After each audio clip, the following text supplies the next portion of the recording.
వి gold trusted gold buyers తాకట్టులో ఉన్న బంగారాన్ని విడిపించి ఈ రోజు ఉన్న మార్కెట్ ధరకే కొనబడును. మరిన్ని వివరాలకు సంప్రదించండి 7710772020.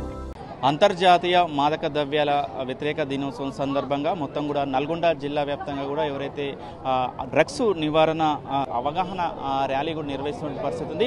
నల్గొండ జిల్లా కేంద్రం ఎన్జీ కళాశాల నుండి క్లాక్ టవర్ వరకు కూడా ఆ ర్యాలీ కార్యక్రమాన్ని నిర్వహిస్తున్నారు. ఈ ర్యాలీ కార్యక్రమంలో ముఖ్య అతిథిగా నల్గొండ జిల్లా మంత్రి కోమటిరెడ్డి వెంకరెడ్డి కూడా హాజరవుతున్న పరిస్థితి. నల్గొండ ఎస్పీ శరత్ చంద్ర పవార్ ఆధ్వర్యంలో ప్రతి ఒక్కరికి కూడా డ్రగ్స్ అవేర్నెస్ కార్యక్రమం నిర్వహిస్తూ ఎవరు కూడా యువత ముఖ్యంగా కూడా డ్రగ్స్ బానిసలు కావద్దన్న ఉద్దేశంతో చాలా అవగాహన కార్యక్రమాలు నిర్వహించారు. దానిలో భాగంగానే ఈరోజు ర్యాలీ నిర్వహిస్తున్నటువంటి పరిస్థితి కనపడుతుంది. మనం స్కూల్లో చూస్తున్నాం. మొత్తం కూడా విద్యార్థులకు సంబంధించి మొత్తం కూడా ఎవరు కూడా డ్రగ్స్కు అలవాటు పడొద్దన్న ఉద్దేశంతో చేస్తున్నటువంటి పరిస్థితి కనపడుతుంది. మొత్తం కూడా నల్గొండ జిల్లా వ్యాప్తంగా కూడా చాలా వరకు అవేర్నెస్ కార్యక్రమాలు నిర్వహిస్తున్న పరిస్థితి కనపడుతుంది. మనకు ప్రస్తుతం ఎస్పీ గారు కూడా అందుబాటులో ఉన్నటువంటి పరిస్థితి కనపడుతుంది. సార్ ముఖ్యంగా కార్యక్రమాలు నల్గొండ జిల్లాలో కూడా ఇప్పుడు వారం మొత్తం కూడా మన అవేర్నెస్ క్యాంపెయిన్స్ అన్ని కూడా చేపట్టడం జరిగిందండి.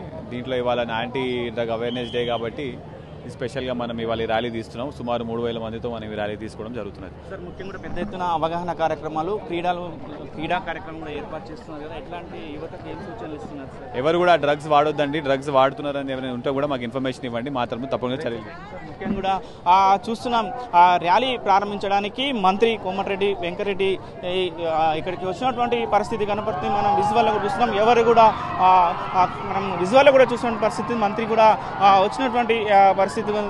దీనికి జిల్లా ఎస్పీ స్వాగతం పలుకుతున్నటువంటి పరిస్థితి కనబడుతుంది. మొత్తం కూడా ర్యాలీకి సంబంధించి ర్యాలీని కూడా జెండా ఊపి ప్రారంభించే పరిస్థితి కూడా కనపడుతుంది. మొత్తం కూడా కోలాహలంగా ఉన్నటువంటి పరిస్థితి మనం చూస్తున్నాం. ఆర్టీవీ స్క్రీన్ మీద ఇండియా పాకిస్తాన్ ఉద్రిక్తతలపై లేటెస్ట్ అప్డేట్స్ కోసం డౌన్లోడ్ చేసుకోండి RTV లైవ్ యాప్.